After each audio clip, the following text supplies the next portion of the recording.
Tiger এদিকে আয়। সারাদিন এটা ফেলছে, এটা ছিঁড়ছে, এটা কামড়াচ্ছে, এই করে বেড়াচ্ছে। এখন খেয়ে দিয়ে বসে আছে। এই নে নে, এই তো দিলাম, নে, নিবি না? পেট খুব ভর্তি হয়ে গেছে। আচ্ছা, আর একটু কাছে দিলে নিবি? এই টিস, নে, তাও নিবি না? রাগ করে আছিস?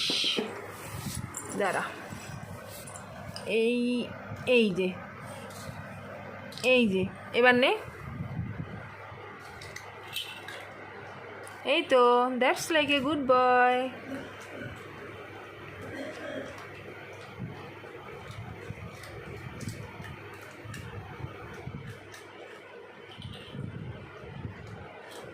আর একটু খাবি?